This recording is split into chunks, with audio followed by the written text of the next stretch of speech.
सबका अच्छा चल रहा है भाइयों का, बहनों में? बहुत अच्छा। आज भी कुछ प्रैक्टिकल बातें करेंगे हम और 3 विशेष अभ्यास रखेंगे आगे के लिए। आज चिंतन करेंगे सभी मिलकर एकाग्रता। सबसे सुंदर टॉपिक है ये संसार के लिए, चाहे वो साधना का मार्ग हो। भाई थोड़ा ज़्यादा है, थोड़ा कम करो। चाहे साधना का मार्ग हो,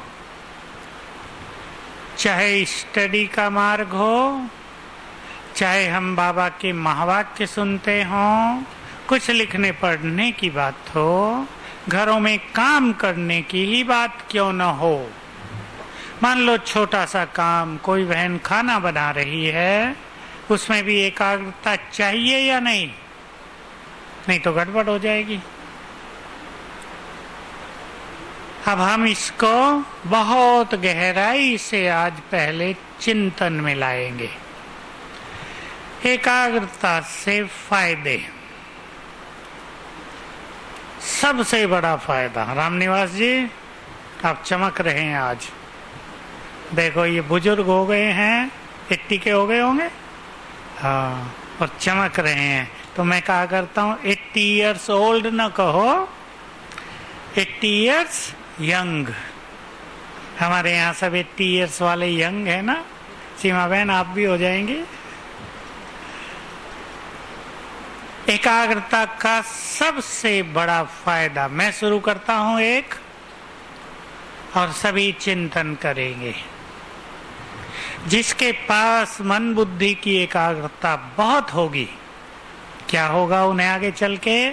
जब प्रकृति बहुत संहार करेगी, वो अगर संकल्प देंगे प्रकृति को शांत, तो प्रकृति शांत हो जाएगी। सबसे बड़ा अनुभव होगा एकाग्र चित्त आत्माओं को। ठीक है रामनिवास जी, बाबा के द्वारा कही हुई ये बात है। और हमारी एकाग्रता ऐसी हो कि हम अपने मन बुद्धि को जहां चाहें, आगे तो आपको पता है ना, जितना समय चाहें और जिस स्वरूप पर चाहें स्थिर कर सकें, जितना लंबा समय चाहें।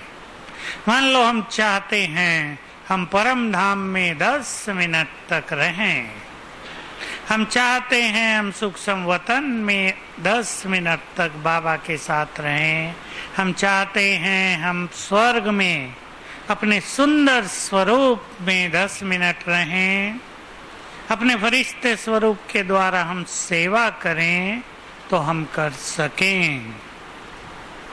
ठीक है प्रोफेसर साहब, टिकार भाई, सोचना है। अब एकाग्रता भी बहुत बड़ी शक्ति है और एकाग्र होने के लिए भी बहुत शक्ति चाहिए। कुछ शक्तियों की जरूरत एकाग्र होने के लिए है और फिर एकाग्रता बहुत बड़ी शक्ति बन जाती है। जो एकाग्र चित्त हैं वो संपूर्ण सफल हैं किसी भी फील्ड में। जिनके पास एकाग्रता है उनकी कार्य शक्ति, चिंतन शक्ति बहुत ज्यादा है।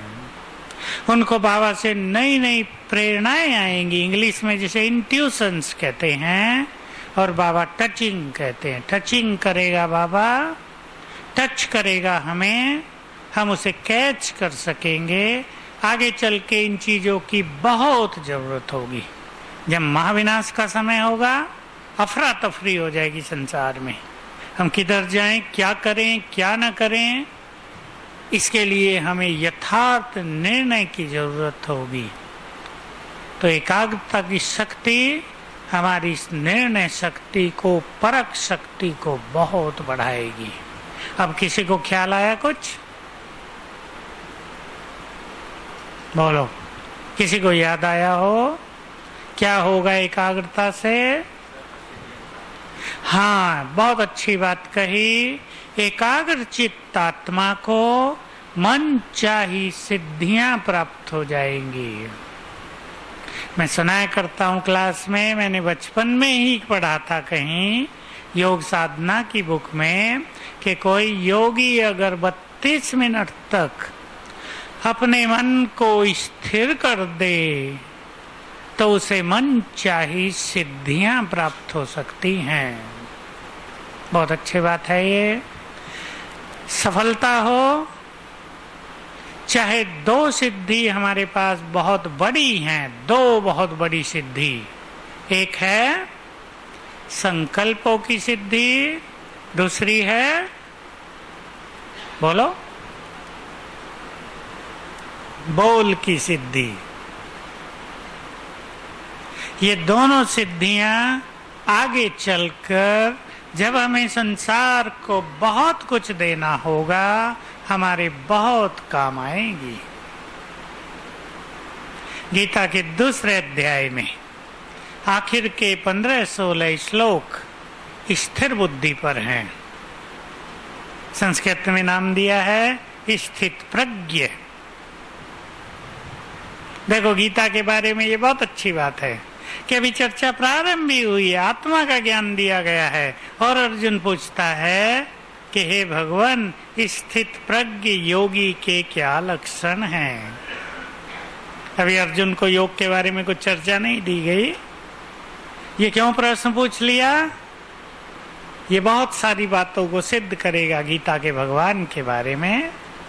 तो उसमें बहुत अच्छी अच्छी चर्चाएं हैं, उस पर भी हम थोड़ी दृष्टि डालेंगे। हालांकि मुझे वो पढ़े हुए बहुत साल हो गए हैं, फिर भी मुझे कुछ कुछ याद है। और किसी को याद आया एकाग्रता से क्या होगा? बहुत बहुत गहरा ईश्वरीय सुख, जिसे अतीन्द्रिय सुख कहते हैं, जिसके बाद आत्मा संतुष्ट हो जाती है। ये सुख बहुत जबरदस्त है। अगर 5 मिनट किसी को अशरीरीपन पर एकाग्रता हो जाए तो ये सुख बहुत सुंदर हो जाता है। बाबा के स्वरूप पर 5-7 मिनट एकाग्र कोई हो जाए, ये सुख बहुत गहरा हो जाता है। और जब हमारी एकाग्रता बहुत अच्छी होती है तो हमारे विकर्म तेजी से नष्ट होते हैं, विकार तेजी से नष्ट होते हैं। तो बड़े बड़े लाभ हैं इससे। इसके लाभ को समझते हुए, कितनी उपयोगिता है इसकी हमारे जीवन में, इसको जानते हुए हमें इस पर बहुत ध्यान देना है। संगम युक्त जीवन की सर्वश्रेष्ठ सफलता ही किसमें है? एकाग्रता में है। कोई 20 साल से ज्ञान में चल रहे हों लेकिन मन भटक रहा हो तो सुख नहीं भासता। और कोई 6 मास से चल रहे हों और मन बहुत स्थिर हो तो 6 मास भी बहुत लंबा काल हो गया। जिसे बाबा लंबा काल कहते हैं ना, उसको इस तरह हमें जानना चाहिए। हमारी लंबे काल तक स्थिरता रहे। अब हमें स्थिर करना है मन और बुद्धि को। आप में से जो बहुत अच्छे चिंतक भाई बहने हैं, चिंतन करते हैं, वो एक बात पे चिंतन करेंगे, बिल्कुल व्यक्तिगत। मेरा मन किधर किधर भटकता है। क्योंकि जब तक हम अपना विश्लेषण नहीं करेंगे, आत्मविश्लेषण, सेल्फ एनालिसिस, तब तक हम मन की भटकन को रोक नहीं पाएंगे।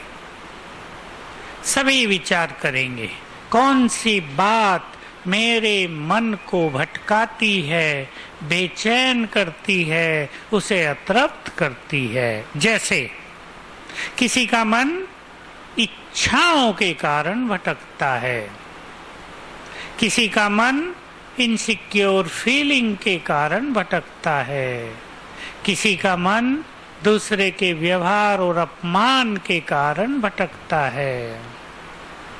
अपमान सूचक शब्द कोई बोल दे, बहुत भटकता है। और किसी का मन ईर्षा द्वेष के कारण भटकता है, मान की इच्छा के कारण भटकता है, काम क्रोध अहंकार मोह के कारण भटकता है। सारे विकार मन को भटकाते हैं। किसी को काम विकार भटकाता है, किसी को क्रोध, किसी को लोभ इच्छाएं, किसी को मोह ममता, किसी को मैं और मेरा अहंकार, बाकी छोटे छोटे विकार भी बहुत भटकाते हैं। इसलिए गीता के उन्हीं श्लोकों में एक बहुत अच्छी बात है जो मुझे सदा ही आकर्षित करती आई है, आपको वो अच्छी लगती है, उस पर भी ध्यान देना है। हे अर्जुन, जो आत्मा आत्मा में ही संतुष्ट है, जो आत्मा आत्मा में ही संतुष्ट है, वही स्थित प्रज्ञ है, स्थिर बुद्धि है। इसका अर्थ तो सब समझ गए ना। आत्मा आत्मा में ही संतुष्ट, अर्थात हम अपनी प्राप्तियों में ही संतुष्ट हो जाएं। अपनी संतुष्टता के लिए जो मनुष्य दूसरों की ओर देखता है वो कभी स्थिर बुद्धि नहीं हो सकता, न संतुष्ट हो सकता। क्या विचार है? ठीक है। अपनी संतुष्टि के लिए जो दूसरों की ओर देख रहा है वो कभी न संतुष्ट न स्थिर बुद्धि, उसका मन भटकता ही रहेगा।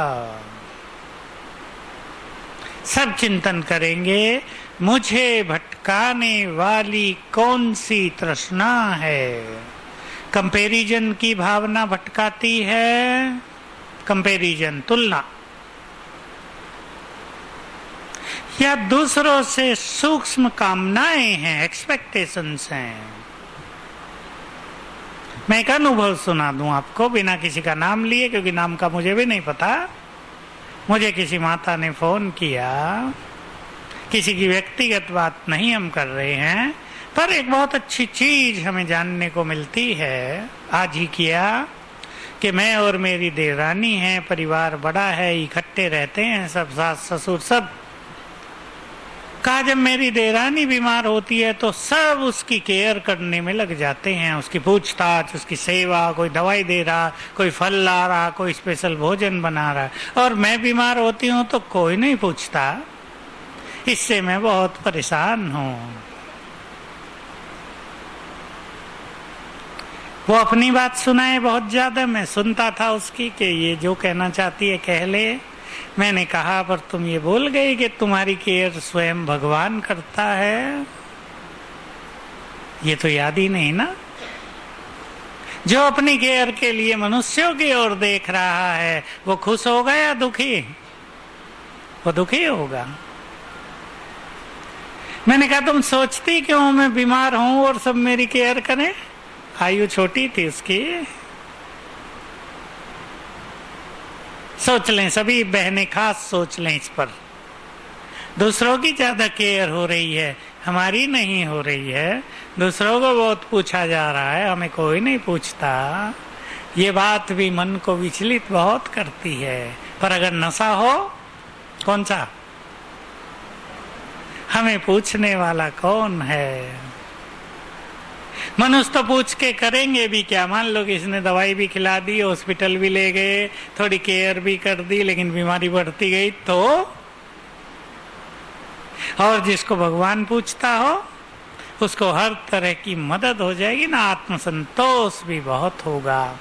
हम पूरी तरह बाबा की ओर देखें। ये मैंने एक आपको उदाहरण दिया कि व्यर्थ संकल्पों का बहुत सारा कारण क्या है। फिर मैंने उसे सीधा ही कहा, अरे बहन जी अब इस ईर्षा को छोड़ दो, क्यों परेशान हो रही हो? आपकी परेशानी का कोई कारण है ही नहीं, केवल आपकी ईर्षा और कंपैरिजन है। अरे ऊपर की ओर देखो, भगवान मिला है, उससे सुख लेना है। उसको छोड़ के मनुष्यों की ओर देख रहे हो तो दुखी हो रहे हो। सब अपने पर दृष्टि डालेंगे मेरे मन को भटकाने वाली बात कौन सी है। मैं और ज्यादा विस्तार में नहीं जाऊंगा, मुझे दूसरा भी क्लास है। तो दूसरी चीज है हमारे पास बुद्धि। मैं एक बहुत अच्छा चिंतन आपको देना चाहता हूं। बाबा ने बहुत बार कह दिया है, बुद्धि को क्लीन और क्लियर रखो, स्वच्छ करो इसको। इसको जो किसी ने डस्टबिन बना दिया है, जो आए अपना किचरा डाल जाए, वो स्थिर बुद्धि नहीं हो सकते। अब हमें बातों से प्रेम या अपनी एकाग्रता को बढ़ाने से प्रेम है, सब चिंतन करेंगे। देखिए, ये बुद्धि मनुष्य के पास सबसे बड़ी निधि, सबसे बड़ा खजाना। ऐसा कहें, इस समय हम सबके लिए हमारी बुद्धि परमात्मा वरदान, जिसमें क्या क्या भरा हुआ है, दिव्यता, पवित्रता। इस बुद्धि को यदि हम दिव्य बना दें, सोच लो, आगे चिंतन करना है सबको, तो आने वाले समय में हमारी दिव्य बुद्धि विश्व कल्याण के काम में लगेगी। मुझे बाबा की एक बहुत अच्छी बात याद आई, मुझे याद भी रहती है बहुत, कि देखो जादूगर लोग हाथ की सफाई से कई चमत्कार दिखाते रहते हैं ना, होता तो कुछ भी नहीं, केवल हाथ की सफाई। और हमें लगता है क्या वंडरफुल, बड़ा भारी जादूगर है। बाबा ने कहा बुद्धि की सफाई कमाल करेगी। हाथ की सफाई जादूगिरी दिखा सकती है, बुद्धि की सफाई कमाल करेगी। इसलिए यहाँ बहुत सारे भाई बहने बैठे हैं, तिरुपुर सारथी ग्रुप के बहुत बैठे हैं। जिसको इस संसार में चमकना हो, चमकना है ना, चमकना है ना महेश, उसे अपनी बुद्धि को डिवाइन बना देना है, दिव्य स्वच्छ। लक्ष्य रख लो, किचरा तो 2500 साल से डालते आए, 500 साल से ज्यादा डाला होगा। अब सफाई का समय है। जब सफाई का समय है तब भी कोई किचरा डालता रहे घर में। माताएं सोचो, घर की सफाई करते हैं ना, अब तब भी कोई किचरा डालता रहे, आप सफाई कर रहे हो, पीछे से बच्चे डाल रहे हो, बच्चों की पिटाई होगी या नहीं? बाबा तो हमारी पिटाई नहीं करेगा, खैर। तो कैसा लगता है कि हम सफाई कर रहे हो, कोई गंदगी कर रहा हो। सफाई तो सबको प्रिय होती है ना। देखो, किसी के घरों में भी ज्यादा गंदगी हो तो अच्छा नहीं लगता, वाइब्रेशंस अच्छे नहीं होते, इसलिए हर व्यक्ति सफाई करता है। बचपन में लोग कहा करते थे, हम छोटे थे ना बच्चे, तो सफाई पे ध्यान नहीं देते थे, अरे कुत्ते से सीखो, बैठता है तो पूंछ से साफ करके बैठता है। देखते थे हम भी कि बात तो ठीक है, कुत्ता बैठ रहा है तो पूंछ से झाड़ू लगा रहा है, या तुम्हें इतनी भी अकल नहीं है? तो हम सब बुद्धि की सफाई करें। बना लो लक्ष्य आज से, बुद्धि की सफाई। महान आत्माओं को बुद्धि की सफाई करनी है। जिनको संसार को बहुत कुछ देना है, उनको सफाई करनी है। जो ईश्वरीय खजानों से बुद्धि को भरना चाहते हैं, उसे इसे खाली करना ही पड़ेगा। अगर गंदगी होगी तो ईश्वरीय खजाने वहां ठहरेंगे नहीं। जो बाबा कहते हैं, ज्ञान कहाँ नहीं ठहरता, बुद्धि सोने का बर्तन चाहिए। अपवित्र बुद्धि में ज्ञान ठहरता नहीं है। बोलो, पसंद है बहनों को बुद्धि की सफाई? अभियान चलाओ, 7 दिन का अभियान। अभियान चलाते हैं ना लोग, शहर की सफाई करनी है, अपने सिटी की, अपने टाउन की। हम सब अभियान चला दें, बुद्धि की सफाई। बुद्धि में कुछ भी भर लिया है उसको बाहर फेंक देना है। किसी के लिए गलत भावना भर ली हो, किसी के लिए बदले की भावना भर ली हो, किसी के लिए घृणा और ईर्ष्या का भाव भर लिया हो, निकाल दे उसे, वो हमें कष्ट देता रहेगा। देगा या नहीं? या पसंद है ये चीजें? पसंद तो किसी को भी नहीं। हम बाबा के पास आए हैं, भविष्य की तो बात छोड़ो, वर्तमान बहुत ज्यादा ईश्वरीय सुख लेने के लिए। हम अपने को स्वच्छ करें। ठीक है, आगे चले। कौन हो सकते हैं स्थिर बुद्धि? कौन हो सकते हैं? मैं सुना देता हूं, आप फिर सोचना। जिनको व्यर्थ में रुचि बिल्कुल न हो, न व्यर्थ देखना न व्यर्थ सुनना। मुख्य दो बातों पे ध्यान देना है। कई लोग व्यर्थ बोलते नहीं लेकिन देखते बहुत हैं, सुनते बहुत हैं। उससे बुद्धि गंदगी से भरपूर हो जाती है तो भटक जाती है। मन और बुद्धि का बहुत गहरा कनेक्शन है। मन संकल्प और बुद्धि है तीसरा नेत्र। दोनों को स्थिर करना है। संकल्प शक्ति भी स्थिर हो जाए और तीसरा नेत्र भी स्थिर हो जाए। जो लोग असंतुष्ट रहते हैं, जिनके पास जीवन में लंबे काल की असंतुष्टता है, वो भी स्थिर चित्त नहीं हो सकते।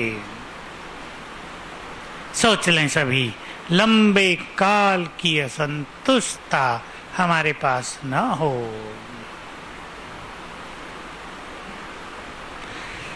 जिन्होंने अपनी खुशी को लंबे समय से खत्म किया है, किसी भी कारण से, कुछ पास्ट की घटनाओं से, किसी ने लंबा काल अपमान किया है, कुछ बहुत ज्यादा सहन करना पड़ा है, तो हम स्थिर बुद्धि नहीं हो पाते। उसे हटाना है। अब एक उदासीनता ऐसी भर गई है कईयों के जीवन में कि उससे वो आत्मा निकल नहीं पा रही है। मेरे पास एक और बहुत अच्छा फोन था कल। बहुत अच्छी चीजें हैं कि मेरे साथ कुछ ऐसी घटनाएं हो गई। मैं पास्ट में बहुत रहता हूँ और भविष्य में बहुत रहता हूँ। चिंताएं बहुत हैं। वर्तमान में मैं रहना ही नहीं जानता। किसी भाई का था, अधर कुमार का। मेरे से रहा ही नहीं जाता वर्तमान में, इसलिए मुझे जीवन का कोई सुख नहीं है। पास्ट को पूरी तरह भूलना पड़ेगा। सोच लें और कारण आप। मैंने आपको ये चिंतन का विषय दिया। क्लास के बाद सभी बहुत अच्छी तरह से टॉपिक पे चिंतन किया करें। मैं 5 बातें मैं सोच के आया आज। कई दिन से मुझे इस पर बहुत अच्छी अनुभूतियां हो रही हैं, इसलिए मुझे ख्याल आया मैं एकाग्रता की बात आपके पास रखूं। चित्त को शांत करने का पहला सबसे सरल और सबसे सुंदर तरीका है अशरीरीपन। आप एक्सपेरिमेंट के तौर पर 1 दिन के लिए देख सकते हैं। हर घंटे में 3 बार अभ्यास कर लो। मैं आत्मा इस तन में अवतरित हुई हूं, यहाँ बैठी हूं। 3 बार, चाहे 10-10 सेकंड हो जाए, केवल आधा मिनट हो जाए तो बहुत अच्छा। और शाम तक देखो चित्त कितना शांत होता है। अशरीरीपन। दूसरा वो अभ्यास जिसकी चर्चा हम बहुत करते हैं और आप सब भी उसका बहुत अभ्यास करते हैं, स्वमान। नशे से मन शांत हो जाता है। बोलो आगे चलो। तीसरा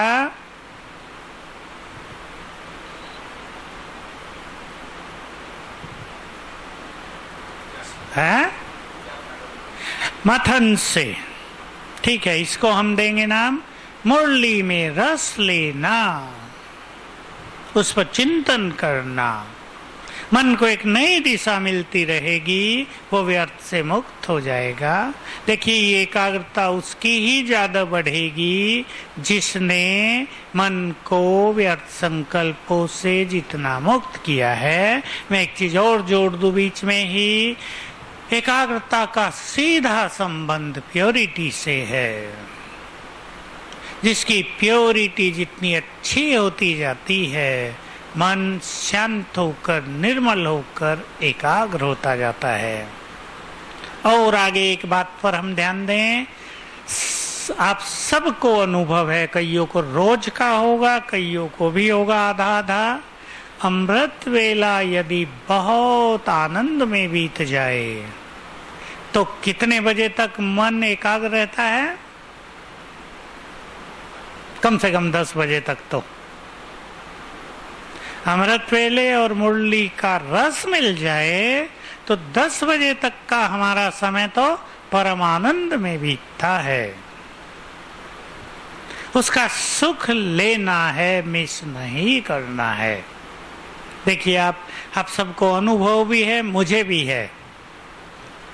हम 5 बजे योग करें सवेरे, 6 बजे करें और 4 बजे करें, अंतर होगा दोनों में।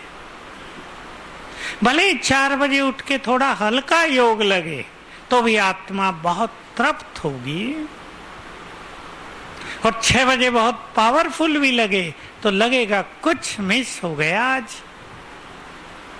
तो सवेरे उठकर एक बार अच्छी तरह प्रभु मिलन, बिल्कुल भगवान से मिलन हो गया, उसका हाथ सिर पर आ गया। और अगर किसी का किसी भी कारण सवेरे नहीं होता तो दूसरा टाइम है, दूसरा अमृत वेला शाम को 6 से 8 के बीच। ये समय भी बहुत सुंदर होता है। 6 से 7:30 1 घंटा आप इसमें निकाल दें, वैसे ही अनुभव फिर करें, इसको भी बहुत अच्छा महत्व दें तो इसका इफेक्ट भी जीवन पर बहुत गहरा पड़ेगा। एकाग्रता बढ़ाने के लिए चौथी चीज, पांचवी आ गई, आप करके देख सकते हैं। जैसे मैंने कहा, एक दिन अशरीरीपन का, दूसरे दिन आप करें सबको चमकती हुई आत्मा देखने का। एक छोटा सा संकल्प ले लें, ऊपर देखेंगे तो महाज्योति दिखाई दे, नीचे देखें तो चमकती हुई मणियां दिखाई दें। एक दिन करके देखें, शाम तक कितना अच्छी एकाग्रता की अनुभूति होती है। चित्त शांत हो जाएगा, क्योंकि भले ही हमारी देहिक दृष्टि न हो पर दिखते तो देह ही है, लेकिन देह देखते देखते मन कहीं ना कहीं विचलित होता है। विचलित माना है जरूरी नहीं व्यर्थ संकल्प चलते हों, पर मन भटकता है। आत्मिक दृष्टि होते ही बहुत अच्छी अनुभूति होगी। एक बहुत पावरफुल बाबा का महावाक्य आपको याद दिला दूं, अव्यक्त बाबा का है, जब तुम्हारी दृष्टि नेचुरली आत्मा पर जाने लगेगी, इतना अभ्यास हो जाए कि जिसको देखें आत्मा ही दिखाई दे, तब संसार की दृष्टि तुम चेतन चमकते हुए सितारों पर आएगी। हमें संसार को आकर्षित करना है, अपने लिए तो नहीं। वो हमारी ओर आकर्षित करेंगे होंगे और हम ले जाएंगे उन्हें परमात्म मिलन की ओर। हम उन्हें अध्यात्म से भरपूर करेंगे तो ये आत्मिक दृष्टि से बहुत अच्छा होगा। साकार में मुरली में आया, आत्मा देखना माना दूसरों को करंट देना। तो एक मन वाइब्रेशंस की सेवा बहुत अच्छी होती है। इसका सभी अभ्यास करेंगे। और इसमें लास्ट बात है, बहुत अच्छा अभ्यास करना योग का, उससे मन एकाग्र रहता है। 3 बातें हमें इस बार अभ्यास करनी है। एकाग्रता भी बहुत बढ़ेगी उससे, और तीनों ही मोस्ट पावरफुल प्रैक्टिस हैं। पहली प्रैक्टिस, मैं आत्मा स्वराज्य अधिकारी हूं। मन बुद्धि की मालिक हूं।